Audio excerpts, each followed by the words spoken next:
Hello friends, taenia solium सुअर मांस का फीता कृमि।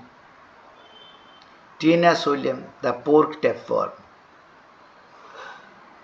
प्लेटीहेल्मिन्थेस में आने वाले सैस्टोड जंतुओं के अंतर्गत आने वाले सभी प्राणी एंडोपैरासाइट होते हैं। इनमें डाइजेस्टिव सिस्टम का नितांत रूप से अभाव होता है। टर्बलिन और ट्रिमेटोडो से भिन्न होते हैं। ये अपने लंबे चपटे फीते के समान आकार के कारण इनको फीता कृमि के नाम से जाना जाता है। ये सभी अंतः परजीवी होते हैं।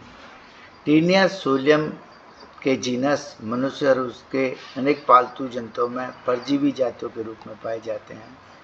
टीनिया सोलियम सुअर मांस का फीता कृमि कहलाता है। टीनिया सेजिनेटा गोमांस फीता कृमि मनुष्य में संक्रमण करने वाली सामान्य जातियाँ हैं। फीता कृमि टीनिया सोलियम का यदि हम वर्गीकरण देखें तो संघ फाइलम प्लेटीहेल्मिन्थेस, क्लास सेस्टोडा, सब क्लास यूसेस्टोडा, ऑर्डर टीनियोइडिया और साइक्लोफिलोइडिया, फैमिली टीनिडी, जीनस टीनिया और स्पीशीज सोलियम, यह इसका क्लासिफिकेशन है। स्वभाव और आवास की तरह से हैबिटेट देखें फैसुला हैबिटेगा की तरह टीनिया सोलियम भी अपना जीवन वृत्त 2 पोषियों में पूर्ण करता है, इसलिए ये डाइजेनेटिक पैरासाइट है। इसका वयस्क अपना मेन परपोषी मनुष्य की छोटी आंत्र में रहता है, जहाँ अपने स्कोलेक्स द्वारा आंत्र की म्यूकोसा से चिपका रहता है। इसके मुख में पाचन गुहिका का अभाव होने के कारण ये अपनी शरीर भित्ति द्वारा पशु के पचे पचाए भोजन का अवशोषण करता है। इसकी लार्वावस्था द्वितीयक या मध्यस्थ पोषी प्राय जो कि सुअर के उत्तक में पाया जाता है। कभी कभी एक कुत्ता और भेड़ में भी देखी जा सकती है। टीनिया सोलियम विश्व के उन सभी भागों में पाया जाता है जहाँ जहाँ सुअर के मांस को भोजन की भांति उपयोग में लिया जाता है। इसका वितरण विश्वव्यापी है। टीनिया सोलियम की एक्सटर्नल मॉर्फोलॉजी देखें तो ये इस प्रकार का डायग्राम है। तो टीनिया सोलियम के एक्सटर्नल मॉर्फोलॉजी में हम परिमाण और रंग के बारे में देख लें। ये सफ़ेद रंग का होता है, क्रीम कलर का हो सकता है, या पीता या दूसरा हो सकता है। शरीर रिबन या फीते की भांति लंबा और चपटा होता है। 1 से लेकर के 5 मीटर तक इसकी लंबाई हो सकती है। पृष्ठ और अधर सतह दोनों चपटी होती है। बाहर से देखने पर इन्हें पृथक पृथक पहचान करना संभव नहीं हो पाता है। टीनिया सोलियम की आंतरिक संरचना में जो वृषणों के निकट होती है वह पृष्ठ सतह, इसके विपरीत मादा जन्नों के निकटवर्ती सतह अधर सरफेस है। अगले सिरे उसका सकरा होता है और पीछे की भाग चौड़ा होता जाता है। ये डायग्राम देख रहे हैं, ये आगे से सकरा है और पीछे की ओर ये चौड़ा होता जाता है। विखंडन फीता कृमि का शरीर बहुत लंबा और शरीर भागों या विखंडों में विभाजित होता है। टीनिया सोलियम के इन खंडों को प्रोग्लोटिड्स कहा जाता है। इन प्रोग्लोटिड्स की संपूर्ण संख्या एक टीनिया सोलियम में 850 तक हो सकती है, लेकिन टीनिया सोलियम में पाया जाने वाला खंडी भवन वास्तविक खंडी भवन नहीं है। इसकी तुलना एनेलिड और आर्थ्रोपोड प्राणियों में पाए जाने वाले विखंडन से नहीं की जा सकती। टीनिया सोलियम में पाए जाने वाला विखंडन को सूडो मेटामेरिज्म कहा जाता है। केवल यह शब्द सुविधा के लिए प्रयोग किया जाता है, बल्कि वास्तविक विखंडन यह नहीं होता है। टीनिया सोलियम के संपूर्ण शरीर को स्पष्ट 3 भागों में विभाजित किया जा सकता है। आगे की ओर का भाग स्कोलक्स के पीछे वाला भाग ग्रीवा या नेक या ग्रीवा, और ग्रीवा के पीछे वाला जो भाग है उसको स्ट्रोबिला कहा जाता है। यहाँ से लेकर ये लास्ट पूरा प्रोग्लोटेड वाला भाग स्ट्रोबिला कहलाता है। सबसे पहले हम स्कोलक्स की बात करें तो स्कोलक्स का डायग्राम हम यहाँ देख सकते हैं। ये स्कोलक्स है, आगे की ओर 2 रो में रोस्टेलम है, 4 शक्कर है और नेक है इसके पीछे की ओर। फ्रंट व्यू स्कोलक्स का देखें तो फ्रंट व्यू में स्कोलक्स में 4 कोनों पर 4 चूसक उपस्थित होते हैं। हुक्स और रोज की 2 पंक्तियां हैं, जिसमें ये बड़े हुक्स लार्ज हुक्स की एक पंक्ति, लार्ज हुक्स के अलावा दूसरे छोटे हुक्स हैं। ये स्मॉल हुक्स और लार्ज हुक्स, इनको 2 रोज ऑफ हुक्स। ये हुक्स की स्ट्रक्चर में संरचना देखें तो हैंडल, बेस और ब्लेड, ये स्मॉल हुक है, हैंडल, बेस और ब्लेड, हैंडल, बेस और ब्लेड हुक, लार्ज हुक। तो अभी हम यहाँ से देख लेते हैं। इसके शरीर के अगले सिरे पर स्कोलक्स पाया जाता है, जो गुंडे के समान द्विअरीय सम्मित संरचना होती है। ये 0.6 मिलीमीटर से 1 मिलीमीटर चौड़ी होती है। ये चौकोर सा ज्ञात होता है। ये ऊपर की ओर से देखने से स्पष्ट गतिशील शंकु जैसा प्राप्त होता है। इसको रोस्टेलम कहा जाता है। रोस्टेलम में 22 से 32 तक वक्रित काइटिनी हुकों की पंक्तियां पाई जाती है। ये हुक इसके आधार के चारों ओर 2 पंक्तियों में व्यवस्थित होता है। अगली पंक्ति के हुक जो बड़े होते हैं उनका साइज 0.14 मिलीमीटर से 0.18 मिलीमीटर का होता है, जबकि दूसरी पंक्ति जो पीछे की ओर होती है उसमें छोटे हुक्स पाए जाते हैं जिनका आकार 0.11 मिलीमीटर से 0.14 मिलीमीटर का होता है। अंदर की पंक्ति के हुक बाहर की पंक्ति के साथ एकांतरित क्रम में रहते हैं। हुक की रचना जो होती है वो 3 भाग से होती है, बेस, ब्लेड और हैंडल। बेस इसका आधार वाला भाग है और ब्लेड बाहर की ओर का शंकु वाला भाग है, और हैंडल जो होता है चोटी और कुंद प्रवर्त जो है इसका हैंडल कहलाता है। स्कोलक्स का सबसे चौड़ा वाला भाग पर 4 अर्धगोलाकार अत्यंत पेशीय चूसक लगे होते हैं। इनको एसिटेबुला या सक्कर्स कहा जाता है। ये चतुर्भुज के चारों कोणों पर स्थित होते हैं। इन प्रचूसकों में हुकों या सूलों का अभाव होता है। ये 1, 2, 3 और ये 4 हुकों और प्रचूसकों की सहायता से स्कोलक्स पर पोषी की आंतरिक श्लेष्मा में गहराई से धंसा होता है। फीता कृमि को इसके पोषी की आंत के क्रमांकुंचन गति की क्रिया के विरुद्ध दृढ़ आसंजन या स्थापनांग होने के कारण पेरिस्टालिसिस के फलस्वरूप यह नहीं छूट पाता है। यह भोजन को पहचानने पकड़ने का कार्य नहीं करता है। इसी प्रकार स्कोलक्स को कभी कभी सिर कहा जाना ठीक नहीं आता है। दूसरा वाला भाग पतला वाला पोर्शन ग्रीवा कहलाता है। यह वाला भाग ग्रीवा, इसमें खंडों का विभाजन होता है, खंडों का निर्माण होता है, इसलिए इसको एरिया ऑफ प्रोलिफरेशन भी कहा जाता है। इसी को ग्राउथ जोन कहते हैं, इसी को बडिंग जोन कहते हैं, इसी को एरिया ऑफ सेगमेंटेशन कहते हैं। यहीं पर मुकुलन के द्वारा 2 खंडों की उत्पत्ति होती है। शुरू में नेक अखंडित छोटी और सक्रिय होती है और पीछे की ओर इसमें सेगमेंट बनना प्रारंभ होता है। स्ट्रोबिला जो है इसके बाद वाले भाग जो शरीर का खंडित पोर्शन है जो प्रोग्लोटिड से बना हुआ वो स्ट्रोबिला कहलाता है। स्ट्रोबिला में 800 से लेकर 1000 तक प्रोग्लोटिड पाए जाते हैं। सभी प्रोग्लोटिड एक रेखीय श्रेणी में चेन की भांति विकसित होते हैं। ल्यूकार्ट ने सोलियम जाति का शब्द सोलियम दिया। सोलियम में सीरियाई शब्द है जिसका मतलब सुसेल होता है और इसका मतलब चेन या जंजीर होता है, क्योंकि इसमें 2 खंडों की व्यवस्था चेन या जंजीर के समान होती है। इसके 2 खंड में पाया जाने वाला प्रत्येक प्रोक्लोडिड एक पूरा इकाई है, क्योंकि इसमें जननांगों का पूरा समुच्चय होता है। प्रत्येक साइड पर एक नर और एक मादा जननांग उपस्थित हो जाए। इस प्रकार रेखाबद्ध विधि से देहखंड और जननांगों को दोहराने की जो विधि है उसको प्रोग्लोटाइजेशन कहते हैं।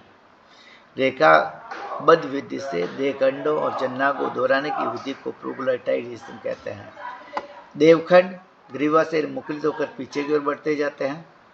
इसी कारण अगले देहखंड जो होते हैं वो सबसे नए होते हैं, लैंगिक रूप से अपरिपक्व होते हैं। जैसे जैसे खंड बनते जाते हैं पुराने खंड पीछे की ओर खिसकते जाते हैं और आगे नवीनतम खंड बनते जाते हैं। पीछे की ओर पुराने खंड देहखंड होते हैं। आगे से पीछे तक देहखंड परस्पर आपस में अनुदैर्ध्य पेशियों, उत्सर्जी नलिकाओं और तंत्रिका रज्जुओं के माध्यम से जुड़े रहते हैं।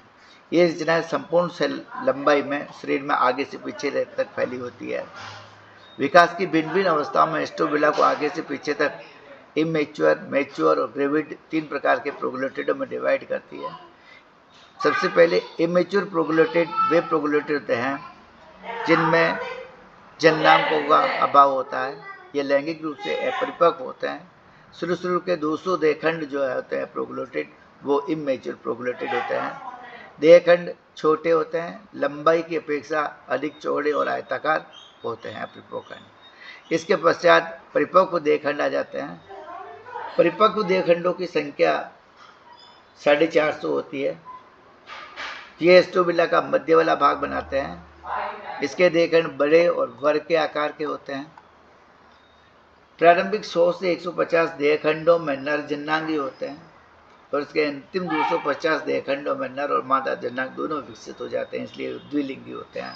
प्रत्येक परिपक्व देहखंड की पार्श्व भुजा पर एक उपाड़ निकला होता है जिसको जेनेटल पेपिला कहते हैं। इसके सिरे पर कॉमन जेनेटल पूर स्थित होता है। ये छिद्र उत्तरोत्तर देहखंडों की दाहिनी और बाईं एकांतरित रूप से व्यवस्थित होते हैं। प्रत्येक परिपक्व देहखंड जनन की पूर्ण इकाई होता है जिसमें एक नर और मादा जन्नांग उपस्थित होते हैं। यह परिपक्व देहखंड अंडे उत्पन्न करता है, शुक्राणु उत्पन्न करता है जिनका निषेचन स्वनिषेचन द्वारा या फिर दूसरे खंड के द्वारा क्रॉस फर्टिलाइजेशन के द्वारा होता है। तीसरे प्रकार के जो देहखंड होते हैं प्रोग्लोटिड, जो पक्के पकाए होते हैं, उनको ग्रेविड प्रोग्लोटिड कहा जाता है। ये शरीर के पुराने और अंत में उपस्थित 150 से 350 तक देहखंड होते हैं। ये पूरे के पूरे अंडों से भरे हुए होते हैं, इसलिए अंडपूर्ण कहा जाता है। ये चौड़ाई की अपेक्षा लंबाई में अधिक होते हैं। निरंतर निषेचित अंडों से भरे साकेत गर्भाशय को छोड़कर शेष सभी जननांग इसमें से हरासित हो जाते हैं। केवल इनमें यूट्रस पाई जाती है, बाकी जननांग अनुपस्थित हो जाते हैं। पोषी के आहारनाल में टीनिया सोलियम का जो शरीर के पिछले देहखंड है वो टूट करके पृथक होते रहते हैं। इस प्रक्रिया को एपोलाइसिस या प्रमोचन कहा जाता है। ये एपोलाइसिस की प्रक्रिया के दौरान टीनिया सोलियम के ग्रेविड प्रोग्लोटिड मानव के मल के साथ बाहर निकलते रहते हैं। अंडपूर्ण देहखंडों को त्यागने की इस प्रक्रिया को एपोलाइसिस कहा जाता है। वह टीनिया सोलियम जिसमें देहखंड त्यागे जाते हैं वो एपोलाइटिक कहलाता है। इसके विपरीत अन्य प्रकार के फीताकृमि जिनमें देहखंडों को त्यागा नहीं जाता उन्हें एनापोलाइटिक फीताकृमि कहा जाता है। उसमें शरीर के देहखंड ज्यों के त्यों बने रहते हैं। अधिकांश सूडोफिलिड जंतुओं में ऐसा नहीं होता है। एपोलाइसिस जो होता है उसके दो कार्य है। पहला, इसके वृद्धि करते हुए जो भ्रूण के शरीर के देहखंड है उनको तोड़ करके बाहर निकाला जाता है ताकि ये सेकेंडरी होस्ट को इन्फेक्शन कर सके। दूसरा, इसके शरीर की लंबाई सीमित बनी रखी जा सके क्योंकि गरिभा में निरंतर प्रोलिफरेशन या विखंडन होता है जिससे लंबाई बढ़ती जाएगी तो बहुत अधिक हो जाएगी। तो दो बातों, एक तो लंबाई को बढ़ने से रोकते हैं, दूसरा सेकेंडरी होस्ट में इन्फेक्शन के लिए इसमें एपोलाइसिस की प्रक्रिया होती है। अब बात आ जाती है इसके बाद इसके बॉडी वाल की। फ्लूकों की भांति फीताकृमि में भी जो बॉडी वाल होती है वो कोशिकीय और पक्षमाभी अधिचर्म का इसमें अभाव होता है। ऐसी भित्ति जिसमें एपिडर्मिस का अभाव होता है उसको टैगमेंट कहा जाता है। टैगमेंट के नीचे इसकी बेसमेंट मेम्ब्रेन होती है, उसके नीचे अध्यावरणीय पेशियाँ पाई जाती है। इनको हम डायग्राम में देख सकते हैं। और उसके नीचे पैरेन्काइमा की परतें पाई जाती है। 4 परतें हैं। सबसे बाहर ये शरीर में ऊपर की ओर ये जो कॉर्मिडियल लेयर ऑफ क्यूटिकल कहलाती है, होमोजेनस लेयर ऑफ क्यूटिकल। इन दोनों लेयर से मिलकर के इसकी क्यूटिकल की लेयर बनती है। क्यूटिकल के नीचे बेसमेंट मेम्ब्रेन पाई जाती है। बेसमेंट मेम्ब्रेन के नीचे मसल लेयर है जो सर्कुलर मसल्स, लॉन्गिट्यूडिनल मसल्स और वर्टिकल मसल्स फाइबर की बनी होती है। और उसके नीचे जो है सब सेल्यूलर सेल से भरा हुआ पैरेन्काइमा होता है। तो इस प्रकार क्यूटिकल की layer, basement layer, muscles layer और पैरेन्काइमा, ये 4 भाग इसके एपिडर्मिस में देखे जा सकते हैं। इसमें पाई जाने वाली सब क्यूटिकुलर सेल्स जो है बेसमेंट मेम्ब्रेन की सतह पर आकर के खुलती है। जो इसके अलावा इसमें जो ग्लैंड सेल्स पाई जाती है वो भी उनकी ओपनिंग भी क्यूटिकल में आकर के खुलती है। जो सब क्यूटिकुलर सेल्स वो क्यूटिकल का सिक्रेशन करने का कार्य करती है। अब इसी को हम डिटेल से देखते हैं। सबसे बाहर की ओर का आवरण इसका टैगमेंट कहा जाता है, जिसको बॉडी चार्ट में टैगमेंट कहा जाता है। बेईचर में एपिडर्मिस का भाव होता है, ये मोटी और प्रतिरोधी होती है। इसमें प्रोटीन के साथ साथ कैल्शियम कार्बोनेट पर्याप्त रूप से व्याप्त होता है। इसमें सूक्ष्म नालों द्वारा छिद्रित परत होती है। प्रकाश सूक्ष्मदर्शी से देखने पर हमें इसमें 3 लेयर दिखाई देती है। सबसे बाहर वाली कॉर्मिडियल लेयर, दूसरी होमोजीनस लेयर और तीसरी बेसमेंट मेम्ब्रेन वाली लेयर है। इनमें से प्रकाश दृष्टि में ये संरचना सजीव नहीं दिखाई देती है, इसको निर्जीव क्यूटिकल समझा जाता था। तो हम लोग बाद में थ्रेडगोल ने इसका इलेक्ट्रॉन सूक्ष्मदर्शी के द्वारा अध्ययन करा और ये पाया कि जो क्यूटिकल होती है वो निर्जीव नहीं बल्कि सजीव संरचना है, क्योंकि ये बहुकेंद्रीय परत है। और इसमें फिर इसको नाम बदल करके टैगमेंट कर दिया गया, क्योंकि इसका जो स्त्रावण वो मेसेंकाइम में टैगमेंट सिक्रेटिंग सेल्स होती है। यह मेसेंकाइम में निश्चित टैगमेंट सिक्रेटिंग सेल्स है, इनके द्वारा इस इंटेग्यूमेंट का सिक्रेशन किया जाता है। ये टैगमेंट सिक्रेटिंग सेल्स के साथ में कंटिन्यूस रहती है। इसी में एंडोप्लाज्मिक रेटिकुलम, माइटोकॉन्ड्रिया और लाइसोसोम होते हैं, इसलिए इसको जीवित मानते हुए इसको टैगमेंटम कहा। इसकी बाहरी सतह पर यदि हम देखें तो अनेक सूक्ष्मांकुर माइक्रोविलाई की संरचनाएं पाई जाती है, जो इसकी अवशोषण सतह का क्षेत्रफल बढ़ाती है। यही सूक्ष्मविलाई प्रकोष्ठी के आंत्र में रसांकुरों के साथ उलझकर आंशिक रूप से इसका होल्ड फास्ट ऑर्गन आसंजक अंगों की भांति भी कार्य करता है। अध्यावरण में असंख्य छोटी छोटी पोर कैनाल्स पाई जाती है। ये पोर कैनाल्स है। इन पोर कैनाल्स के द्वारा प्रकोष्ठ के आंत से पदार्थों को अंदर की ओर अवशोषित किया जाता है। इसके अलावा अध्यावरण में विशिष्ट प्रकार की सिक्रेटरिंग ग्लैंड्स पाई जाती है। ये सिक्रेटरिंग ग्लैंड्स जो होती है, ग्लैंड सेल्स जो पदार्थों का सिक्रीशन करती है। और टैगमेंट सिक्रेटिंग सेल्स से निरंतर इसका स्त्रावण होने के कारण बार बार इस टैगमेंट का जो नवीनीकरण होता रहता है। पूरा का पूरा जो टैगमेंट होता है उसके नीचे वाली मेम्ब्रेन बेसमेंट मेम्ब्रेन कहलाती है। ये प्रकाश सूक्ष्मदर्शी में तो निर्जीव दिखाई देती है।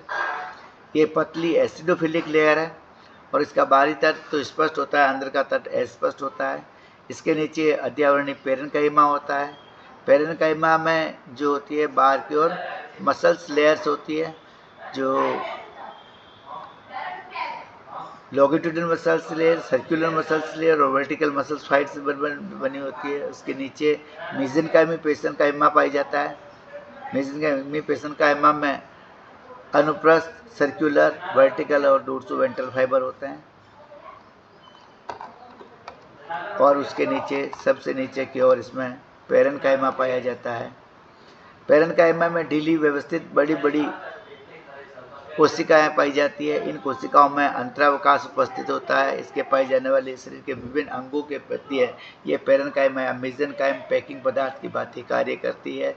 जो नवनिर्मित देहखंड होते हैं उनमें पेरेन्काइमा अधिक कॉम्पैक्ट होता है। इसमें कैल्शियम कार्बोनेट की कॉन्सेंट्रिक परतों की बनी गोलाकार अंडाकार असंख्य कैल्केराई रचनाएं भी पाई जाती है। इन रचनाओं का स्थान मेसेंकाइम में पाई जाने वाली विशिष्ट प्रकार की लाइम सेल्स के द्वारा होता है। इन कोशिकाओं का यदि अवक्षय हो जाता है तो ये रचनाएं स्वतंत्र हो जाती है। इसके अलावा मेसेंकाइम में टैगमेंट सिक्रेटिंग सेल्स होती है जो इंटेग्यूमेंट का नवीनीकरण करती रहती है। मेसेंकाइम के पेशी विन्यास में वृत्ताकार तंतुओं को छोड़कर शेष मेसेंकाइम जो है उसको हम 2 भागों में डिवाइड कर सकते हैं। बाहर वाले भाग को कॉर्टेक्स, अंदर वाले भाग को मेडुलरी रीजन कहा जाता है। पूरे के पूरे शरीर में पाए जाने वाला ये कंकाली भाग का कार्य करता है पेरेन्काइमा। इसके अलावा मेसेंकाइम जो इसके सर्कुलेटरी सिस्टम की जो कमी होती है उसको भी परिसंचरी माध्यम का भांति भी कार्य करता है। इसको समझने के लिए हम इसको पेरासिलियम का जो टीएस है उसको देख लेते हैं। इन सारी संरचना को इस डायग्राम से देख समझा जा सकता है। यहाँ बाहर से यदि हम चलेंगे तो सबसे बाहर की ओर यह टैगमेंट हो गया। टैगमेंट के नीचे है इसकी बेसमेंट मेम्ब्रेन के लिए नीचे मसल फाइबर जिसमें सर्कुलर मसल्स है, पहले सर्कुलर के बाद में लॉन्गिट्यूडिनल मसल्स है और इस सग में टैगमेंटल सेल्स इसमें पाई जाती है। इसकी बॉडी वाल की संरचना कर देती है। बॉडी वाल की संरचना के नीचे ये भरा हुआ पदार्थ जो पैकिंग पदार्थ है ये पूरा का ये पूरा यहाँ से लेकर ये पैकिंग पदार्थ का पेरेन्काइमा कहलाता है। जो बाहर की ओर का जो भाग है ये कॉर्टेक्स कहलाता है और अंदर की ओर वाला भाग मेडुला कहलाता है। इस कॉर्टेक्स और मेडुला के नीचे की ओर फिर वापस मीसेनकाइमल मस्कुलेचर पाया जाता है। मीसेनकाइमल मस्कुलेचर को यदि हम देखें तो इसमें vertical dorso ventral muscle, vertical या डोर्सो वेंट्रल मसल जो खड़े खड़े फाइबर्स के रूप में दिख रहे हैं, ये आड़े आड़े circular muscles fibre transfer muscles हैं, और उसके नीचे ये लॉन्गिट्यूडिनल मसल्स हैं। तो बॉडी वाल में यदि हम देखेंगे तो पहले बॉडी वाल हो गई, बॉडी वाल के नीचे इसका मसल्स लेयर, उसके नीचे मेसेनकाइमल मसल्स लेयर आएंगे, और मेसेनकाइमल मसल्स लेयर के साथ में इसका बॉडी के जो स्ट्रक्चर है, बाहर वाला भाग कॉर्टेक्स, अंदर वाला मेडुला कहलाएगा। कॉर्टेक्स और मेडुला में देखें तो यहाँ पर एसेसरी लेटरल नर्व कोर्ड्स है, लेटरल नर्व कोर्ड्स है, वेंट्रल नर्व कोर्ड्स है, डोर्सल नर्व कोर्ड्स है, सारी नर्व कोर्ड्स यहाँ सर्कुलर मसल फाइबर से ऊपर की ओर पाई जाती है। सेंटर में देखें तो हमें इसका क्या दिखाई देता है भाई, ऊ टाइप दिखाई देता है, वेजिना पाया जाता है जो मेलिस ग्लैंड के द्वारा घेरा हुआ होता है। उसके बाहर के ओर के सेक्शन ओवरी होती है कटिंग में, और उसके बाहर की ओर जो होते हैं स्पर्म कंटेनिंग टेस्टिस होते हैं, और सबसे बाहर की ओर लेटरल एक्सक्रीटरी कैनाल, दोनों तरफ लेटरल एक्सक्रीटरी कैनाल पाई जाती है। ये इस प्रकार की से हमें ऊपर वाली सारी संरचनाएं समझ में आ गई हो गई इसके टीएस की। अब बात आती है टीनेस ओलियम में पोषण की। टीनेस ओलियम या फीताकरी जीवन की किसी भी अवस्था में उसमें डाइजेस्टिव सिस्टम का पूर्ण रूप से अभाव होता है। भोजन के लिए पूर्णतः परपोषी पर डिपेंड करता है। परपोषी की छोटी आंत्र में रहता है, और छोटी आंत्र में पचा हुआ भोजन जिसमें ग्लूकोज, अमीनो अम्ल, ग्लिसरॉल इत्यादि होता है, उनको शरीर के सामान्य सतह अध्यावरण के द्वारा अवशोषित करके अंदर ले जाते हैं। परजीवी यानी टीनेस ओलियम की इंटेग्यूमेंट है, उस टेग्यूमेंट के सरफेस पर अनेक माइक्रोविलाई पाए जाते हैं जो इसके अवशोषण की सतह में वृद्धि करता है, जिससे पदार्थों गुण को अवशोषण तीव्रता से किया जा सकता है। इस प्रकार इसका टेगमेंट जो है एक प्रकार ब्लोटिंग पेपर की चूषण प्रक्रिया के भांति कार्य करता है, और सभी प्रकार के पदार्थों को यह अवशोषित कर लेता है। ये भी संभव है कि फीताकृमि स्कोलेक्स के द्वारा भी भोज्य पदार्थों को ग्रहण करता है। स्कोलेक्स के द्वारा उत्तक द्रवों का अवशोषण हो जाता है, और पोषी की आंत की श्लेष्मा कला में जहाँ पे दता रहता है वहाँ से अवशोषित करता है। टीनेस ओलियम के शरीर का यदि हम एनालिसिस करते हैं, इसमें ग्लाइकोजन पाया जाता है, कुछ छोटी मात्रा में लिपिड्स पाए जाते हैं, और ग्लाइकोजन की मात्रा 2.17% होती है इसके शरीर में। फीताकृमि पोषक तत्वों को ग्रहण करने की विधि के अनुसार इसमें आहार नाल का बिल्कुल अभाव हो जाता है, इसलिए जीवन की किसी भी अवस्था में इसमें आहार नाल नहीं पाई जाती है। आहार नाल का नहीं होने से फीताकृमि की जीवन वृद्धि का एक प्रकार का अनुकूलन है। यदि आहार नाल होती तो इसका एपोलाइसिस नहीं हो पाता, तो एपोलाइसिस कर सके इसलिए भी इसमें आहार नाल का अभाव होता है। इसलिए एपोलाइसिस की प्रक्रिया के कारण इसमें भोजन को अवशोषण करने और ग्रहण करने की उसके जो है वैकल्पिक विधि पाई जाती है। जंतु जगत में इस प्रकार का डाइजेस्टिव सिस्टम का उपस्थित होना एक अद्वितीय उदाहरण है फीताकृमि। अब हम आ जाते हैं इसके श्वसन पर। फीताकृमि शरीर के भीतर, पोषी के शरीर के भीतर रहता है। ऑक्सीजन की जो कमी रहती है इसलिए अवायवीय परिस्थितियों में श्वसन करता है, तो एनॉक्सीबायोटिक इसका रेस्पिरेशन है। एनॉक्सीबायोटिक रेस्पिरेशन में ग्लाइकोलाइसिस होता है, ग्लाइकोलाइसिस में ग्लाइकोजन टूटता है और वसा अम्ल और कार्बन डाइऑक्साइड बनते हैं। इस क्रिया में वसा अम्ल के रूप में कार्बनिक अम्ल लैक्टिक अम्ल बनता है। कभी कभी फीताकृमि को यदि स्वतंत्र ऑक्सीजन प्राप्त हो जाए तो स्वतंत्र ऑक्सीजन को उपभोग कर सकता है, लेकिन ऑक्सीजन को उपभोग करने की जो दर है वो अगले खंडों में अधिकतम और पिछले खंडों में धीरे धीरे कम होती रहती है। उत्सर्जन एवं परासरण नियमन, इस तंत्र के लिए इसमें पार्श्वीय अनुदैर्घ्य नालें, द्वितीयक नालें, केशिकाएं और ज्वाला कोशिकाएं पाई जाती है। उत्सर्जी नालों की यदि हम बात करें तो टीनेस ओलियम के प्रत्येक पार्श्व में जैसे हमें दिखाई दे रही है एक जोड़ी लेटरल लॉन्गिट्यूडिनल एक्सक्रीटरी कैनाल्स पाई जाती है। इसमें से एक पृष्ठीय और एक वेंट्रल होती है, एक पृष्ठ में होती है, एक वेंट्रल में होती है। स्कोलेक्स में ये नाले जो है नलिकाओं के जाल, इसे नाले आगे की ओर चली जाती है तो स्कोलेक्स में नलिकाओं का जाल बनाती है जिसको नेफ्रिडियल प्लेक्सस कहते हैं। नेफ्रिडियल प्लेक्सस के माध्यम से ये दोनों साइड की नाले आपस में जुड़ी होती है। नेफ्रिडियल प्लेक्सस से पीछे की ओर दो जोड़ी नालें निकलती है, एक जोड़ी डोर्सल वेसल कहलाती है, दूसरी वेंट्रल वेसल कहलाती है, जो है पीछे की ओर ये ट्रांसवर्स वेसल के द्वारा आपस में जुड़ी हुई होती है। लेकिन ट्रांसवर्स केनाल्स जो है सबसे अंतिम प्रोग्लोटेड में जब चले जाते हैं तो दोनों जो है lateral longitudinal excretory canals caudal vesicle में आकर के खुलती है, जो एक्सक्रीटरी पोर के द्वारा बाहर की ओर खुल जाता है। किंतु एपोलाइसिस की प्रक्रिया के दौरान एपोलाइसिस की प्रक्रिया में जब खंड टूट जाते हैं तो दोनों लेटरल लॉन्गिट्यूडिनल एक्सक्रीटरी केनाल दो अलग अलग छिद्रों के द्वारा बाहर की ओर खुल जाती है। प्रत्येक अनुदैर्घ्य उत्सर्जन नाल की संपूर्ण जो लंबाई होती है उसमें अनेक द्वितीयक नालें सेकेंडरी कैनाल्स आकर इसमें खुलती है। प्रत्येक जो सेकेंडरी कैनाल्स होती है उस सेकेंडरी कैनाल्स के अंतिम वाले पोर्शन पर फ्लेम सेल्स लगी होती है, जिन्हें ज्वाला कोशिका कहा जाता है। द्वितीयक नाल का निर्माण मेन कैपिलरीज से होता है और मेन कैपिलरीज के अंत में एक ज्वाला कोशिका या फ्लेम सेल्स पाई जाती है। फ्लेम सेल्स पैलेमकाइमा इसके चारों ओर स्थित होता है। ये उपापचयी उत्सर्जी पदार्थों को पृथक करने का कार्य करती है। एक जो फ्लेम सेल होती है उसका आकार अनियमित होता है, उसमें कणिका में कोशिका द्रव्य होता है, केंद्रक पाया जाता है, पक्षमा कोवों का बंडल पाया जाता है जो ज्वाला का निर्माण करती है, और केंद्रक के निकटवर्ती जितनी भी बेसमेंट ग्रेन्यूल्स है, बेसल ग्रेन्यूल्स, उससे इसमें पक्षमा को बंडल निकलता है। एक पक्षमाप एक कीपाकार अवकोशिका में बंध देता है, जिसका निर्माण कोशिका नाल के अंतिम सिरे से होता है। ये फ्लेम सेल्स का डायग्राम है। यह अनियमित है, अंत में सूडोपोडिया के द्वारा ये विभाजित होती है। इसमें जो है कॉन्स्पिक्यूअस या न्यूक्लियस स्पष्ट केंद्रक पाया जाता है। इसके कोशिका द्रव्य में केंद्र के निकट ये बेसन ग्रेन्यूल्स स्थित है, जिनसे सीलियर्स निकल कर सीलियरी फ्लेम का निर्माण करते हैं। यह सेल की ल्यूमेन में का निर्माण होता है, ल्यूमेन ऑफ फ्लेम सेल्स में। पूरी की पूरी जो है फ्लेम सेल है उसमें ग्लोब्यूल्स ऑफ एक्सक्रीशन देखी जा सकती है, जो विसरण की क्रिया के द्वारा इसमें पहुंचती है और सेल की ल्यूमेन में इस सीलियरी फ्लेम के स्पंदन के कारण आगे की ओर बढ़ती है। ये टर्मिनल डक्ट कैपिलरी डक्ट में विभाजित होता है, जहाँ से सेकेंडरी नाल में जाता है और सेकेंडरी नाल से लेटरल लॉन्गिट्यूडिनल एक्सक्रीटरी कैनाल में चला जाता है उत्सर्जी पदार्थ। अब कार्य की फिजियोलॉजी यदि हम देखें टीनस फिल्म की, तो इसकी जो अनुदैर्घ्य नाला है उनमें क्यूटिकल का स्तर पाया जाता है। सेकेंडरी नाला जो है उनमें केशिकाओं का सिलेटेड स्तर पाया जाता है। ये पूरा का पूरा सिस्टम इसमें हाइड्रोस्टेटिक प्रेशर उत्पन्न करने का कार्य करता है। उत्सर्जी पदार्थों को उत्सर्जी नालों या छिद्रों के द्वारा बाहर बहाया जाता है।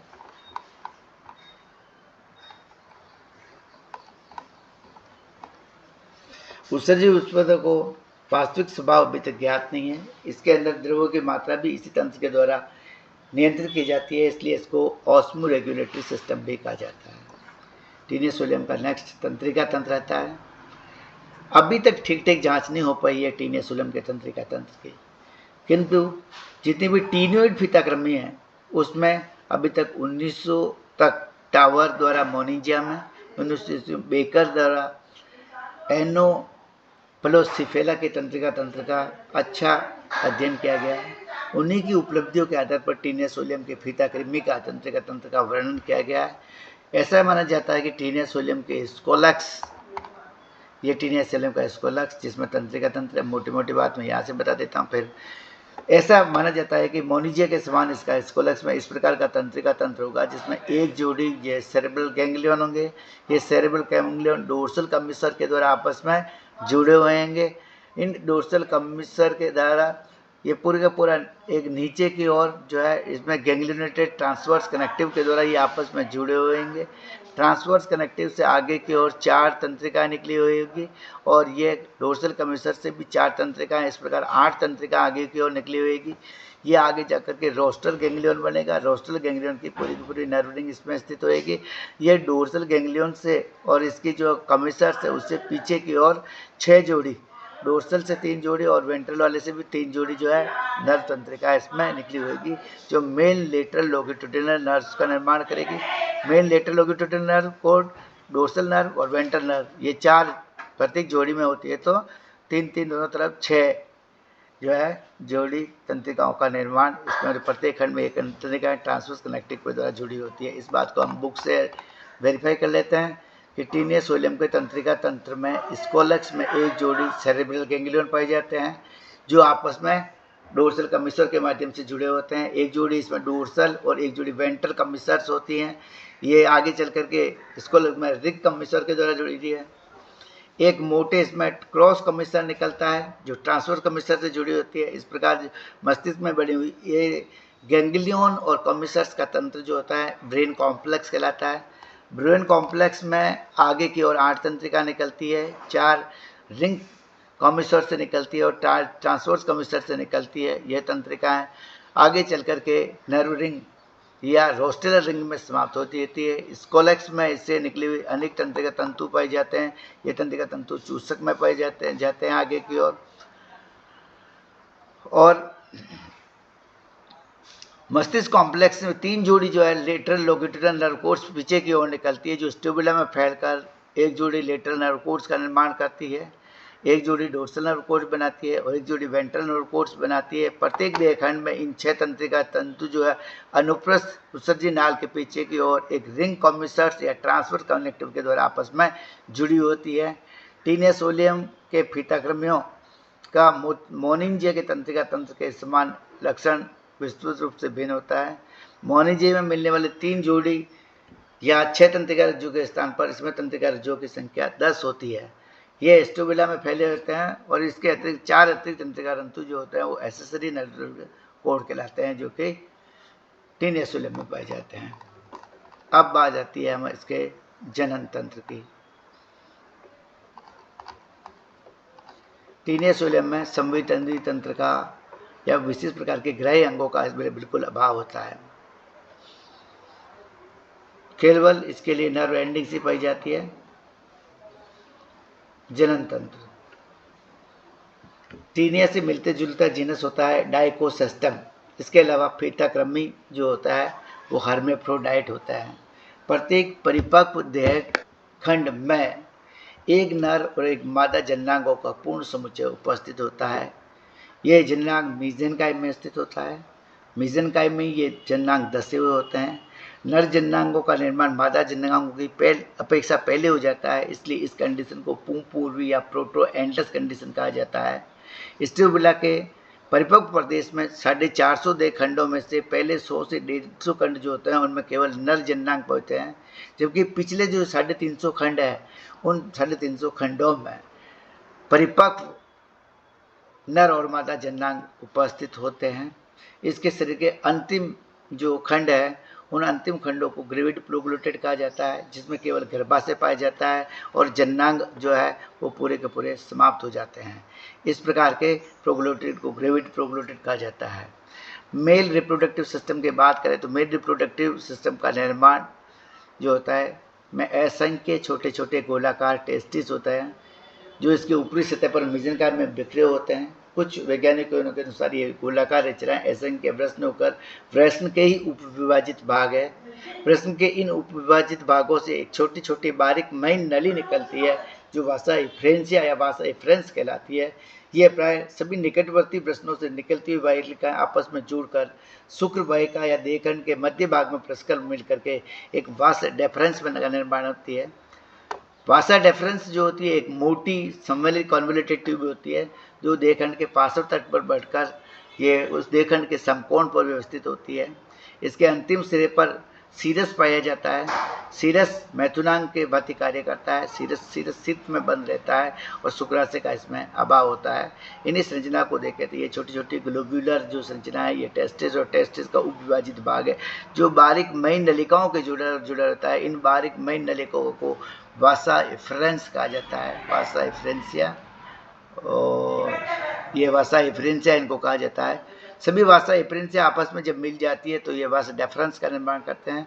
वासा डेफरेंस इसके खंड के समकोण पर स्थित होती है और इस वासा डेफरेंस का अंतिम भाग जो सीरस या पेनिस कहला जाता है, इसके ऊपर सीरस सीट उपस्थित होता है। इसमें खुलने वाला अपर्चर मेल जेनेटल अपर्चर होता है जो कॉमन जेनेटल अपर्चर में खुलता है और common genital aperture common gonopore के द्वारा बाहर की ओर खुलता है। ये इसका मेल रिप्रोडक्टिव सिस्टम का भाग है। जेनेटल एट्रियम के बारे में बता रखा है कि मेल जेनेटल पोर जो होता है जेनेटल एट्रियम में खुलता है और ये शरीर के पार्श्व खंड में एक कॉमन जेनेटल पेपिला होता है, उसके ऊपर एक छिद्र होता है, स्पिनेक्टर के माध्यम से उसको खोला और बंद किया जा सकता है। प्रत्येक प्रोग्लोटिड्स में जो जेनेटल पेपिला है वो अल्टरनेट स्थित होता है, एक में दाहिनी ओर, अगले में बाएं, फिर वापस दाहिनी ओर स्थित होता है। फीमेल रिप्रोडक्टिव सिस्टम का बात करें तो यकृत के फ्लूक में जो ओवरी की बात करें, पहले मैं डायग्राम देख देता हूँ फिर थ्योरी से करा देता हूँ। एक जोड़ी ओवरी पाई जाती है जो कि इसके फॉलिकल के साथ स्थित होती है, गोलाकार होती है। दोनों जोड़ी ओवरी जो होती है वो आपस में एक ओवेरियन ब्रिज के द्वारा आपस में जुड़ी होती है। ओवेरियन ब्रिज से एक नलिका निकलती है जो ओविडक्ट कहलाती है। ये ओविडक्ट में इधर से आकर के फर्टिलाइजेशन ट्यूब खुलती है। फर्टिलाइजेशन ट्यूब सेमिनल वेसिकल और ओविडक्ट को जोड़ने वाली संयुक्त रचना है और इसके बाद में इसके नीचे और की ओर फूली हुई संरचना खुलती है जो कि ऊ टाइप कहलाता है। ऊ टाइप में वाइटेलाइन ग्लैंड की वाइटेलाइन डक्ट आकर के खुलती है। इसके अलावा यूट्रस की यूट्राइन कैनाल भी आकर के इसी ऊ टाइप में खुलती है। अब ये इधर इसका यूट्रस वाला पोर्शन है ऊपर जिसमें अंडे भरे हुए हैं और इधर से फिर ये संरचना निकलती है जो सेमिनल वेसिकल और फीमेल गोनोपोर तक जाती है जो वेजिना होती है। ये कॉमन जेनेटल एट्रियम में खुलती है जो कोमल गोनोपोर के माध्यम से पेपिला के ऊपर बाहर की ओर खुल जाती है।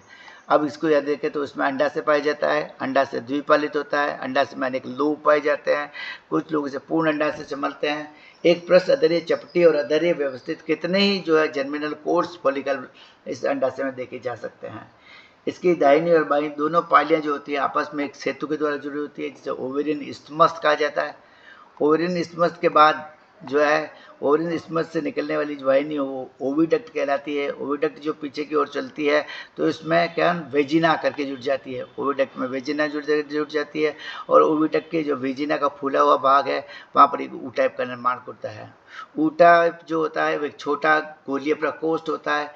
ये छोटा और गोलीय प्रकोष्ठ ऊ टाइप है। ये इसकी रचना जो होती है वो अंडवाहिनी, गर्भाशय वाहिनी और पितक वाहिनी से मिलती है। अंडवाहिनी, गर्भाशय, यूट्रस और पितक वाहिनी के मिलने से ऊ टाइप की रचना होती है। ऊ टाइप के चारों ओर एक कोशिकीय ग्रंथियां पाई जाती है। ये एक कोशिकीय ग्रंथियां मेलियस की ग्रंथियां कहलाती है। अब योनि जी वाला पोर्शन जो वेजिना कहलाता है वो एक सक्रिय नलिका का समान होता है, अंडवाहिनी से जुड़ा हुआ होता है और फीमेल जेनेटल पोर के द्वारा ये एट्रियम में खुलता है। एट्रियम जो है कोमल गोनोपोर द्वारा बाहर की खुल जाता है। यह बात रखने की अंडवाहिनी से मिलने से पहले ये वेजिना जब ओविडक्ट में मिलती है तो उससे पहले इसमें फूली हुई संरचना पाई जाती है जो सेमिकल रिसेप्टर कहलाती है। सेमिकल रिसेप्टर में शुक्राणु एकत्रित करने का कार्य किया जाता है। शुक्र वाहिनी, शुक्रग्रही, सेमिकल रिसेप्टर और अंडवाहिनी के बीच योनिनाल के बीच का वह सकरा भाग फर्टिलाइजेशन डक्ट कहलाता है। ये वाला भाग है सेमिनल रिसेप्टर और ओविडक्ट के बीच ये जो सकरा वाला भाग है ये फर्टिलाइजेशन डक्ट कहलाता है।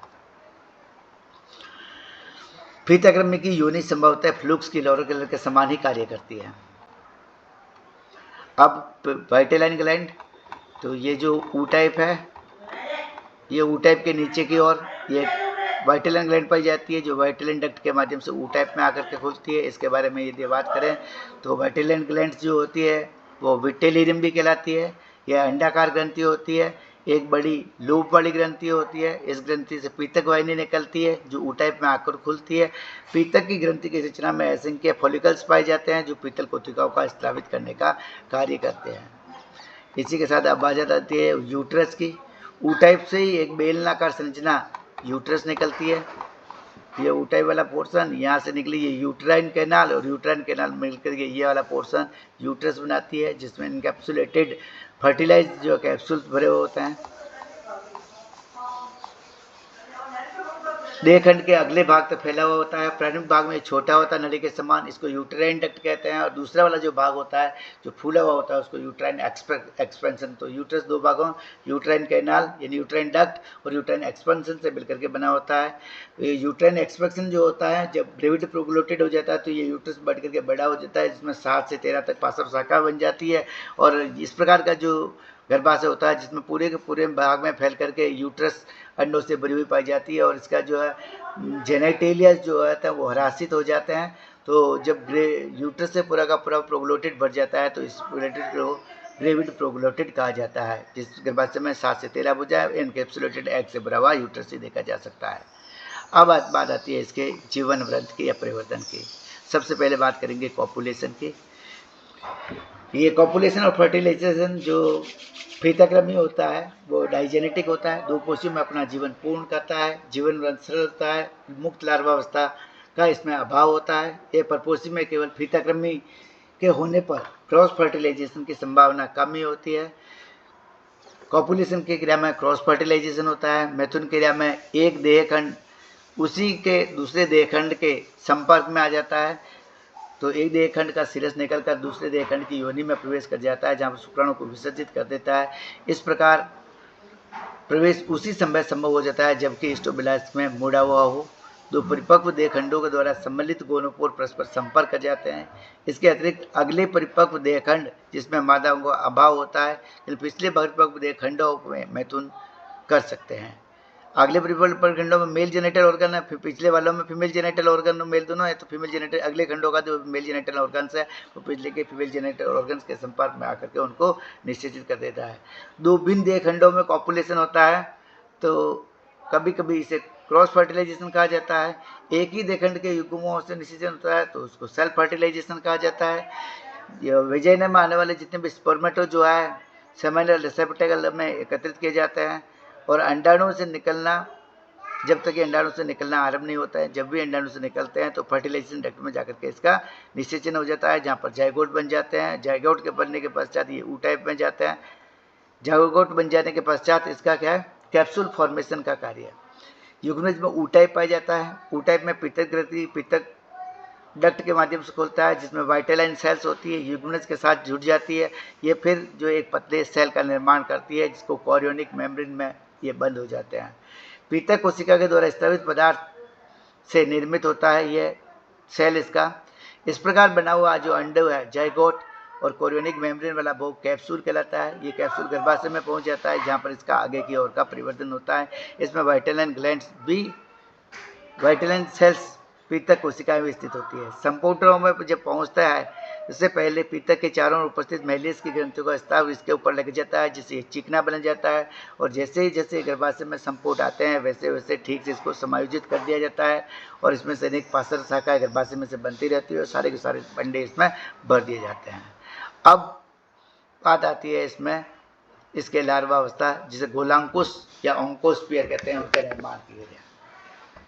जो जाइगोट बन गया था हमारे पास, उस जाइगोट में क्लीवेज प्राप्त होता है। क्लीवेज होलोब्लास्टिक प्रकार का होता है, अनइक्वल होता है, जिससे 2 असमान प्रकार की कोशिका बनती है। बड़े आकार की कोशिका को मेगामियर और छोटे आकार की कोशिका को एम्ब्रियोनिक सेल कहा जाता है। अब क्लीवेज के पश्चात जो नेक्स्ट अवस्था बनती है उसको मोरुला कहा जाता है। देहखंड में आगे की ओर विभाजन होने के कारण अनेक जो दीर्घखंड बन जाते हैं, जबकि इसकी जो एम्ब्रियोनिक सेल है उसमें भी लगातार विभाजन होने के कारण 2 प्रकार की भ्रूण कोशिका बनती है। इसमें से बड़ी भ्रूण की कोशिकाओं को मीजोमियर्स और छोटी को माइक्रोमियर्स कहा जाता है। इस प्रकार युग्मनज में 3 प्रकार की कोशिकाएं हो गई। छोटी माइक्रोमियर्स, जो मध्यम आकार की है वो मीजोमियर्स, और जो बड़े आकार की है उसको मेगामियर्स कहते हैं। जो माइक्रोमियर्स है ये रचना मोरुला बनाते हैं। मोरुला के चारों ओर मीजोमियर्स का आवरण बन जाता है, उसके चारों ओर मेगामियर्स का आवरण बन जाता है और पीतक कोशिका अपने पीतक का दीर्घखंड में स्थानांतरित करती हुई दृढ़ होकर धीरे धीरे हरासित हो जाती है। इस प्रकार दीर्घखंड जो है मेगामियर्स परस्पर फ्यूज होकर एक बहुकेंद्रीय पोषक आवरण का निर्माण करती है। ये आउटर एम्ब्रियोनिक मेम्ब्रेन कहलाती है। ये झिल्ली प्रारंभ में भ्रूण की कोशिकाओं को पोषण करने का कार्य करती है और अंत में हरासित होती है। मीजोमियर्स जो है मोरुला के चारों ओर एक मोटा कठोर क्यूटिकल युक्त और स्ट्रेटेड कवच बनाते हैं। ये जो कवच है वो एम्ब्रियोफोर कहलाता है। इसे इनर एम्ब्रियोनिक मेम्ब्रेन कहा जाता है। इस झिल्ली के नीचे मेन आधारी बेसमेंट मेम्ब्रेन होती है और उसके नीचे हेक्साकंथ या गोलांकुश के बारे में पढ़ें तो जो माइक्रोमियर से वो मोरुला के पिछले सिरे पर 3 जोड़ी काइटिनी हुकों का विकास करते हैं। ये 3 जोड़ी काइटिनी हुकों युक्त जो मोरुला होता है उसको ऑन्कोब्लास्ट सेल्स जो होती है वो अभिवेदी कोशिकाएं होती है। ऑन्कोब्लास्ट कोशिकाओं के स्त्रवण के कारण इन 6 3 जोड़ी काइटिन हुकों का विकास होता है। 6 हुक वाले इस लार्वे को हेक्साकेंथ कहते हैं। हेक्साकेंथ में 1 जोड़ी पेनिट्रेटिंग ग्लैंड्स पाई जाती है जो इसके चारों ओर 2 ओंकोस्फीयर मेम्ब्रेन्स होती है और चारों ओर झिल्लियों से आवृत जो है ओंकोस्फीयर कहलाता है। इन गुलांकुशों को बाहर घेरने वाला जो प्रारंभिक परत है वो कोरियोनिक मेम्ब्रेन होती है, जो नष्ट हो जाती है। अब इसमें एम्ब्रियोफोरी इसका सबसे बाहरी आवरण होता है। ये गोलांकुश बनकर तैयार हो जाते हैं और इसी बीच देहखंड अंडपूर्ण हो जाता है और परिणाम में बढ़ जाता है। गर्भाशय में 7 से 13 पार्श्व शाखा बन जाती है जिसमें 30,000 से 40,000 तक गोलांकुश भरे होते हैं। मनुष्य की आंतरिक परजीवी फीटाग्रमी है जो टेनिया सिंजिनिटा कहलाता है। इसमें अंडपूर्ण देहखंड के गर्भाशय में 16 से 30 पार्श्वीय शाखाएं होती है। इसमें शाखित गर्भाशय के अलावा शेष सभी जननांग जो है ह्रासित हो जाते हैं। अगर इस पूरे के पूरे डेवलपमेंट को यहाँ हम देखें तो ये सबसे पहले हमारे पास आई जो है जाइगोट सेल है। जाइगोट सेल है एक सेल जिसके चारों ओर ये योग की कोशिका बिखरी हुई है। अब जाइगोट जो होता है वृद्धि करके बड़े आकार का हो जाता है और पीतक कोशिका आपस में फ्यूज होकर के योग सेल का निर्माण कर देती है। इसके चारों ओर एग सेल पाया जाता है जो कि कोरियोनिक मेम्ब्रेन कहलाता है। पीतक कोशिकाओं के साथ में ये संरचना में जो हमारे पास जाइगोट है विभाजन होता है तो 2 असमान आकार अनइक्वल होलोब्लास्टिक विभाजन के कारण 2 असमान आकार की कोशिका बन गई। बड़े आकार की कोशिका को मेगावियर और छोटे आकार की कोशिका को एम्ब्रियोनिक हेड सेल कहा जाता है। अब बड़े आकार की कोशिका में मेगामियर में विभाजन होकर के मेगामियर्स का निर्माण हो जाता है। छोटे आकार की कोशिका एम्ब्रियोनिक सेल में विभाजित होकर के माइक्रोमियर्स और मेगामियर्स का निर्माण हो जाता है। इसके बाद जो मेगामियर्स वाली कोशिका है, जो बड़े आकार की कोशिका है, वो बड़े आकार की कोशिका आपस में फ्यूज होकर के एक आवरण का निर्माण कर देती है। इसको यूकी मेगामियर कहते हैं क्योंकि इसके साथ पित्तक कोशिका संयोजित हो जाती और ये बाद में पोषण प्रदान करने का कार्य करेगी। एम्ब्रियोफोर की यूकी मेगामियर्स इसको कहते हैं। जो दूसरी वाली एम्ब्रियो कोशिका अंदर वाली जो मीजोमियर्स कोशिका वो भी आपस में संयोजित होकर के एक परत का निर्माण कर देती है और इसको एम्ब्रियोफोर सिक्रेटिंग मीजोमियर्स लेयर कहते हैं। ये एम्ब्रियोफोर इससे बनेगा आगे चल करके। और जो माइक्रोमियर्स कोशिका है वो विभाजित होकर के इसके मोरुला या माइक्रोमियर्स का निर्माण कर देती है। अब इस आगे वाले चित्र में देखें तो हमारे पास ये एग सेल है। इस जो मीजोमियर से उससे एम्ब्रियोफोर का निर्माण हो गया है। अंदर मोरुला स्थित है।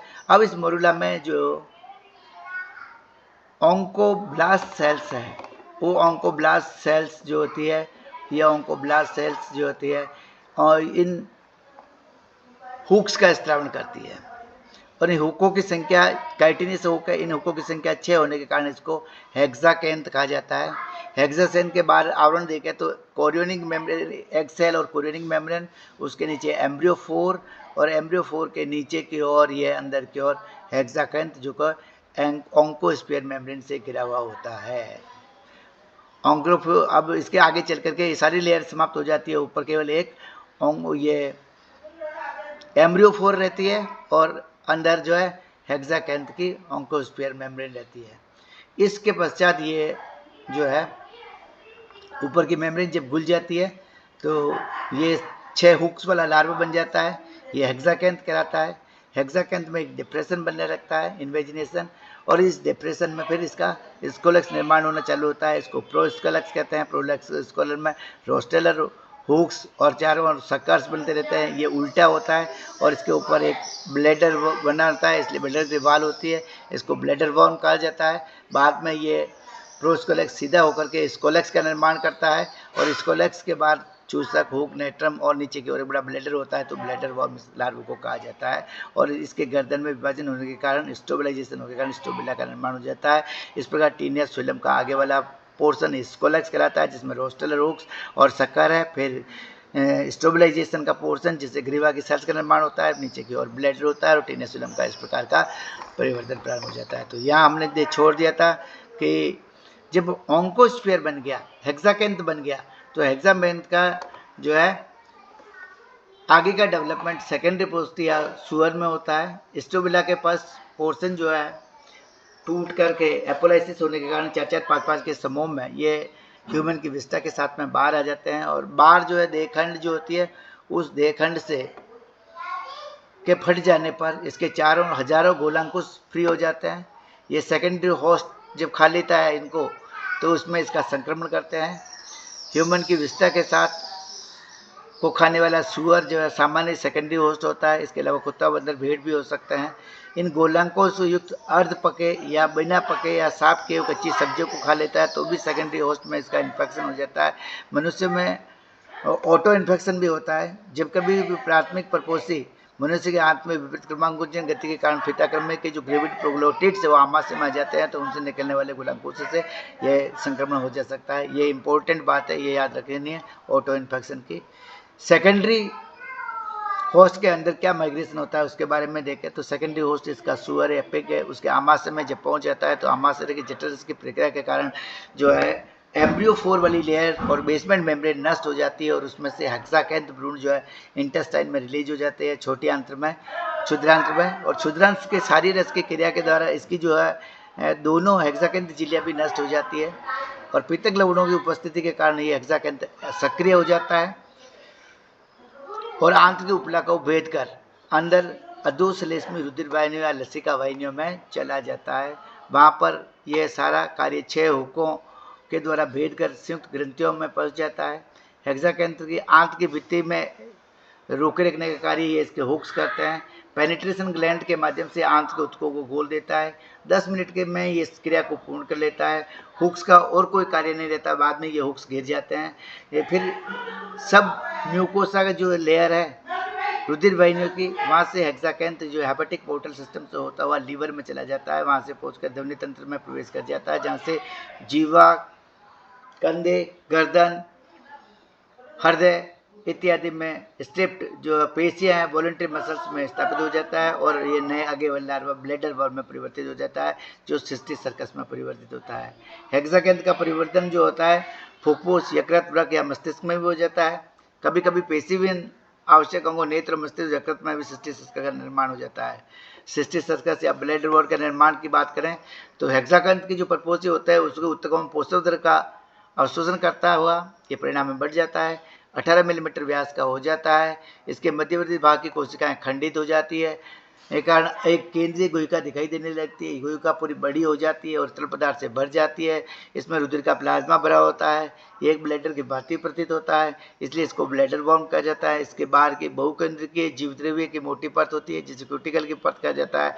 अंदर की ओर मेसेनकाइमी लेयर्स होती है जो जर्मिनल लेयर्स होती है। हुकों के वाले सिरे के विपरीत आकार के में इसके अगले सिरे के स्थान पर एक इन्वेजिलेशन बनता है। इस इन्वेजिलेशन में पहले प्रोस्कोलक्स बनता है, इन्वर्टेड स्कोलक्स प्रोस्कोलक्स में होता है जो बाद में इसमें रोस्टेलम, हुक्स और चूसक बन जाते हैं, प्रोस्कोलक्स कहते हैं। और जब ये उलट करके सीधा हो जाता है तो इसको स्कोलक्स कहेंगे। टीनियस सोलियम में ब्लैडर में सिस्टिस सर्कस प्रकार होता है क्योंकि इसमें एक बड़ा आशय पाया जाता है, उसी में एक स्कोलक्स लगा रहता है, इसलिए इसको सिस्टिस सर्कस कहा जाता है। ऐसा प्रतीत होता है कि इसकी जो मेम्ब्रेन होती है वो सेल्यूलोज की बनी होती है और इसी कारण कभी कभी इसके सिस्टिस सर्कस सेल्यूलोसी भी कहा जाता है। और सुअर के सिस्टिस सर्कस का निर्माण लगभग 10 सप्ताह में पूर्ण होता है। सिस्टिस सर्कस उसी दशा में व्यस्क में परिवर्तित हो पाता है जब वह मनुष्य के प्रपोसी द्वारा अंतर्ग्रहित कर दिया जाता है। सुअर के शरीर के अंदर ये निष्क्रिय जीवन व्यतीत करता है, कई वर्षों तक ये वायबल बना रहता है। इसके पश्चात ये मरकर कैल्सीभूत हो जाता है। सुअर का ऐसा मांस जिसमें सिस्टिस सर्कस के धब्बे उपस्थित होते हैं जिसे मिजली पोर्क या कच्चा पका हुआ सुअर का मांस कहा जाता है, उसका सेवन करने पर यह प्राथमिक पोषण में इसका इन्फेक्शन करता है। 1 किलोग्राम जो मिजली पोर्क होते हैं 500 से अधिक सिस्टिस सर्कस पाए जाते हैं। प्राथमिक होस्ट में संक्रमण इन्फेक्शन तो प्राइमरी होस्ट इसमें ये कह रखा है कि अध पका हुआ मिजली सुअर का मांस जो है उसको खाने से मानव के प्रपोसी में इसका इन्फेक्शन होता है। यह मांस छोटी आंत्र में पहुंच जाए तो सिस्टिस सर्कस सक्रिय हो जाता है। इसका प्रोस्कोलक्स जो है प्रोस्कोलक्स इवेजिनेट होकर के आंत के भित्ति से चिपक जाता है। फिर इसकी गर्दन से प्रोलिफरेशन के कारण देह खंडों का निर्माण हो जाता है। ब्लैडर शीघ्र इसके शरीर से पृथक होकर पच जाता है और 10 से 12 सप्ताह में ये अंदर व्यस्क परजीवी व्यस्क परजीवी का रूप प्राप्त कर देता है और बाद में एपोलाइसिस के माध्यम से इसमें अपूर्ण देहखंड तैयार हो जाता है। पूर्ण देहखंड से कंप्लीट हो जाता है। इस प्रकार टीनियस सोलियम का जीवन चक्र कंप्लीट होता है। टीनियस सोलियम की लाइफ साइकिल को हम इस डायग्राम से देख सकते हैं। यह मिजेली पोर्क है। मिजेली पोर्क में सिस्टिस सर्कस है। Measly pork eaten by the man जब आदमी के द्वारा खाए जाते हैं तो आदमी की आहार नाल में जब चले जाता है तो सिस्टी सर्कस का सरफेस व्यू है। ये सिस्टी सर्कस के ऊपर की सरफेस या 6 परतें घुल जाने के पश्चात ये सिस्टी सर्कस इनवेजिनेटेड स्कोलेक्स वाला है, जो इवेजिनेशन के बाद बाहर निकल जाएगा। स्कोलेक्स अटैच हो जाएगा इंटेस्टाइन से, इसकी भित्ति घुल जाएगी और नेक के प्रोलिफरेशन का पूरा वैक्स टीन एक्सोलियम बन जाता है। इसके जो ग्रेविड प्रोग्लोटेड 3 दिन चचर की संख्या में टूट करके ह्यूमन विस्टा के साथ में बाहर निकल जाते हैं, जिसको सुअर खा जाता है। तो सुअर में ग्रेविड प्रोग्लोटेड जो है सुअर खाता है, तो सुअर के आंत में जाने पर इसमें से जो एनकैप्सुलेटेड एग है उसकी लेयर सारी घुल जाएगी, एम्ब्रियोफोर घुल जाएगा, हेक्साकेंथ की लेयर घुल जाएगी। उसके पश्चात ये हेक्साकेंथ रिलीज हो जाता है। हेक्साकेंथ जो है इसमें डेवलप होकर के वापस सिस्टी सर्कस का निर्माण हो जाता है। इस पर हुआ टीनस फिलम की लाइफ साइकिल। यह सिस्टी सर्कस तो बनता है पिग में, सिस्टी सर्कस से मानव में इन्फेक्शन करता है और मानव के जो एनकैप्सुलेटेड एंड है जिसे हेक्साकेंथ कहते हैं उसके माध्यम से इन्फेक्शन करता है पिग में, ह्यूमन विस्टा के साथ बाहर निकल करके। अब टीनस फिलम की पैरासाइटिक एडेप्टेशन यदि हम देखें तो सबसे पहली पैरासाइटिक एडेप्टेशन है इसके शरीर के बाहर की ओर पाए जाने वाला अध्यावरण। अध्यावरण ऐसा होता है जिसके ऊपर माइक्रोविलाई पाए जाते हैं। पोषक तत्वों को ब्लोटिंग पेपर की भांति अवशोषित कर देता है। ये परमिएबल होता है। परपोषी के आंत में होने वाले सारी पाचक रसों की क्रिया से परजीवी को सुरक्षित रखता है। दूसरा,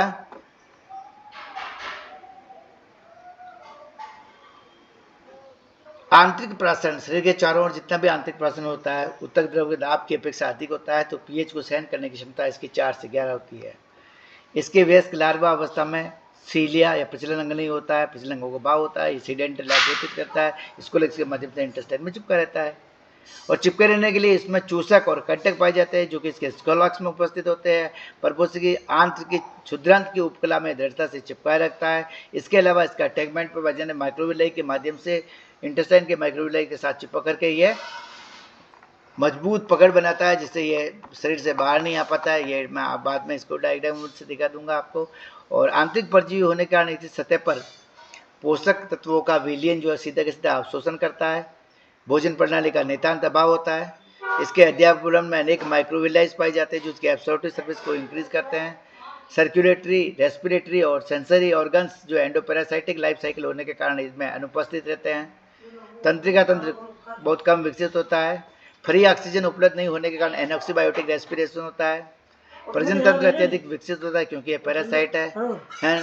यदि अधिक संख्या में अंडे देता है तो 40,000 अंडे प्रति देहखंड उत्पन्न करता है, जो क्योंकि जीवन का जो अत्यधिक अनिश्चित भविष्य का सामना करना पड़ता है इसलिए इतने अधिक संख्या में अंडे पाए जाते हैं। इसमें अंडों से युग्मनज और भ्रूण बनता है जिसमें प्रतिनिधि आवरण कवच बन जाते हैं। कैप्सूल जो है अनुकूल परिस्थितियों में सुरक्षित रखे जाते हैं। अनुपयुक्त परिस्थितियों से सुरक्षित रखने का कार्य इसका प्रतिनिधि आवरण करता है। एक ही क्रम में असंख्य देहखंडों के होने के कारण प्रत्येक देहखंड द्विलिंगी होने पर 2 अलग अलग सेल्फ फर्टिलाइजेशन और क्रॉस फर्टिलाइजेशन इसमें पाया जाता है। ये 10 पैरासाइटिक एडेप्टेशन जो टीनस फिलम में पाए जाते हैं। टीनस फिलम के कारण होने वाला जो रोग है वो सेस्टोडाइएसिस कहलाता है। सेस्टोडाइएसिस जो होता है संक्रामक है। स्तनन बारंबार नियंत्रण के बारे में एपिडेमियोलॉजी देखें तो इन्फेक्शन, मनुष्यों में मिसेली पोर के खाने के कारण और सुअर में ह्यूमन की विस्ता के कारण इसका इन्फेक्शन होता है। फीताकृमि और सिस्टी सर्कस दोनों का शिकार हो सकता है। इसके पहले फीताकृमि का इन्फेक्शन तो टीनियासिस कहते हैं और सिस्टी सर्कोसिस कहते हैं। टीनियासिस की पहचान में उधर पेट में दर्द होता है, बार बार उल्टी आती है, एनीमिया हो जाता है, भूख अधिक हो जाती है, बदहजमी हो जाती है, रुधिर में ईओसिन सेल्स की वृद्धि हो जाती है। इसके ऊपर से कभी कभी मिर्गी आ जाती है, नर्वस डिसऑर्डर हो जाता है, गंभीर विकार उत्पन्न किए जाते हैं। पुरानी विचारधारा के अनुसार ये विकार परजीवी द्वारा निरंतर परपोषी के पचे हुए भोजन के अवशोषण द्वारा होते हैं। परपोषी के पचे हुए भोजन का लगातार ये ले लेता है। हुक्कों और चूसकों के परपोषी के आंत से भी भोजन ग्रहण करता है, जिसके कारण यांत्रिक जलन होती है इंटेस्टाइन में। रिकरेंट क्रमाकुंचन के कारण इसमें ऑटो इन्फेक्शन हो जाता है। प्रपोषी फीताकृमि पैरासिटाइज कर देता है। इसलिए ऐसा होता है कि पिताक्रम की उपस्थिति पर प्रपोसी में नए संक्रमण से प्रतिष्ठा उत्पन्न हो जाती है। सिस्टिक सर्कस के कारण सिस्टिक सर्कोसिस होता है, ये टीनियसिस से ज़्यादा भयंकर होता है। ये सिस्टिक सर्कस के पेश है एसिक मसल्स हृदय में और जितने भी कोमल यकृत नेत्र और मस्तिष्क में इसका कैल्सिफिकेशन हो जाने के कारण वहाँ पर ये जमा हो जाती है। मस्तिष्क में यदि सिस्टिक सर्कोसिस हो जाए तो हरासित परिवर्तन देखने को मिलता है, नेक्रोसिस हो जाता है और मिर्गी रोग हो जाता है। इसकी औषधि के लिए एंटी हेलमेंट्स ड्रग्स लेते थे, कैमोक्विन, क्विनेक्विन, एंटीपेन, कार्बन टेट्रोक्लोराइड, एस्पीडियम नामक फर्न से निकलने वाली ओलियोरेजिन, डाइक्लोरोफेन इत्यादि से। मनुष्य में योमेसेन 5 क्लोरो N2 क्लोरो 4 नाइट्रोफेनिल मिश्रण सबसे अधिक लाभदायक होता है। फिलिक्स मैस मैपाक्राइन हाइड्रोक्लोराइड औषधियाँ इसमें ली जाती है। स्टोबेला तो निकल जाते हैं किंतु आंतरिक भित्ति में स्कोलेक्स फंसा रह जाता है। नया स्टोबेला को मुक्त कर लेता है, इसको ऑपरेशन के माध्यम से निकाला जाता है। कोमल अंगों में मस्तिष्क नेत्र और यकृत में सिस्टिक सर्कोस का निकलना अत्यंत कठिन कार्य है। रोग निरोधी है कि इसके संक्रमण से बचने के लिए हमें मिजली पोर्क या कच्चा पका सूर्य का मांस नहीं खाना चाहिए और संक्रमित मनुष्य को मल का उचित रूप से निस्तारण कर दिया जाए तो सूर्य में संपर्क नहीं होगा, जिससे इसको बचा जा सकता है। धन्यवाद। जय हिंद, जय भारत।